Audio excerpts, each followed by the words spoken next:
అందరికీ నమస్తే అండి. ఈ నెలలో 2 పెద్ద ప్రాజెక్టులు రాబోతున్నాయి. ఆంధ్రప్రదేశ్ రాష్ట్రంలో 2 పెద్ద ప్రాజెక్టులకు శంకుస్థాపన జరగబోతోంది. దాంతోపాటు కొత్త పెట్టుబడులు రాబోతున్నాయి. మొత్తానికి నవంబర్ నెల ఆంధ్రప్రదేశ్లో ఉపాధి పెట్టుబడులకు, పరిశ్రమలకు, కొత్త ఉపాధి అవకాశాలకు, కొత్త పరిశ్రమల స్థాపనకు ఇది ఒక మంచి నెల. గుడ్ న్యూస్లు వచ్చే అవకాశం ఉందన్నమాట. మనకి ఆర్సెలర్ మిత్తల్ సంస్థ ఉంది కదా, అనకాపల్లి జిల్లాలో నక్కపల్లి దగ్గర 1,37,000 కోట్ల భారీ పెట్టుబడితో స్టీల్ ప్లాంట్ నిర్మాణానికి ముందుకు వచ్చారు కదా. సో దానికి ఈ నెల 14వ తేదీన శంకుస్థాపన చేయబోతున్నారన్నమాట. సో ఉక్కు పరిశ్రమ ఈ నెల 14వ తేదీన కేంద్ర వాణిజ్య శాఖ మంత్రి పీయూష్ గోయల్ గారు అండ్ సీఎం చంద్రబాబు నాయుడు గారు కలిపి ఈ కర్మాగారానికి భూమి పూజ చేయబోతున్నారు. ఈ ప్రాజెక్టు మొదటి దశ 2029 నాటికి పూర్తయిపోద్ది. 8.2 మిలియన్ టన్నుల ఉక్కు ఉత్పత్తి సామర్థ్యంతో దీన్ని తీసుకురాబోతున్నారు. మొదటి దశ పూర్తయిన తర్వాత రెండో దశ నిర్మాణం జరుగుద్ది. సో ఈ ప్రాజెక్టు ద్వారా ఇక్కడ సుమారుగా 1,35,000 కోట్ల పెట్టుబడులు రాబోతున్నాయి. ప్రత్యక్షంగా అండ్ పరోక్షంగా ఒక 25,000 మందికి ఉపాధి కల్పించే అవకాశం ఉంది. ప్రత్యక్షంగా, పరోక్షంగా ఇంకా ఎక్కువగానే ఉండొచ్చు. దాంతోపాటు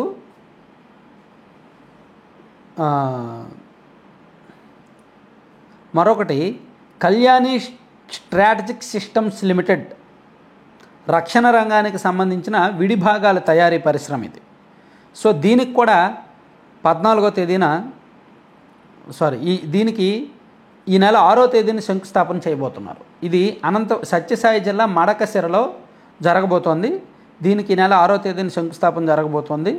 సో కేంద్ర మంత్రి రాజ్నాథ్ సింగ్ గారు హాజరు కాబోతున్నారన్నమాట. దీనికి ఇది సైన్యానికి అవసరమైన రక్షణ పరికరాలను తయారు చేసే డిఫెన్స్ ఎనర్జెటిక్స్ ఆ సంస్థ ఈ యూనిట్ ఏర్పాటు చేయబోతోంది. దీనికి కూడా సుమారుగా 1,400 కోట్లు పెట్టుబడి పెడుతున్నారు. దీనికి ప్రభుత్వం ఆల్రెడీ 1000 ఎకరాలు మంజూరు చేసింది. మొదటి దశలో 1000 కోట్లు పెట్టుబడి, రెండో దశలో మరో 400 కోట్లు పెట్టుబడి పెడతారు. సో దీని ద్వారా స్థానికంగా ఒక 1,500 మందికి ఉపాధి కల్పించే అవకాశాలు ఉన్నాయన్నమాట. అలాగే ఒకవైపేమో ఆర్సెలర్ మిత్తల్ 14వ తేదీన, మరోవైపు ఇది.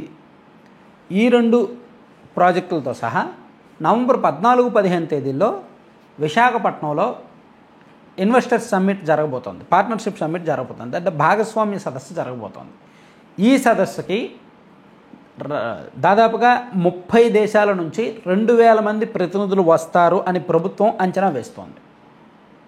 ఆల్రెడీ వివిధ దేశాల్లో పారిశ్రామిక వర్గాలను, ఛాంబర్ ఆఫ్ కామర్స్ ప్రతినిధులను, పెట్టుబడిదారులను కలిసి ఈ సదస్సు ప్రాముఖ్యత వివరించి ఏ రంగాల్లో ఏ పెట్టుబడులు పెట్టవచ్చు అనేది చెప్పి వాళ్ళ చెవిని వేసి వచ్చారు.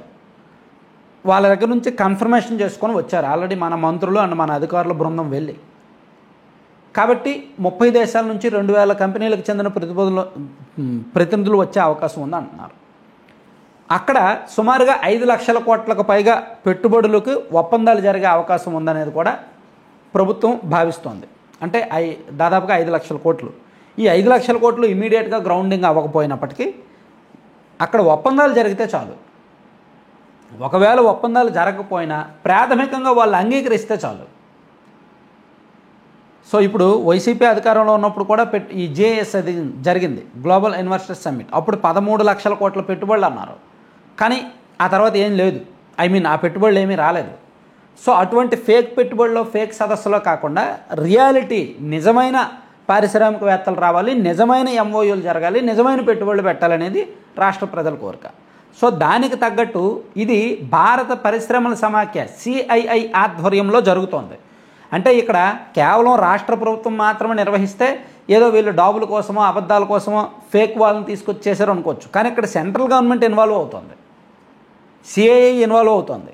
కాబట్టి ఇక్కడ ఎవరు అంటే ప్రపంచంలో కాస్త పేరెన్నుకున్న వాళ్ళు, పెట్టుబడులు పెట్టగలిగే వాళ్ళే రావాలి తప్ప వేరే వాళ్ళు వెళ్ళి షో చేయడానికి అయితే కుదరదనమాట.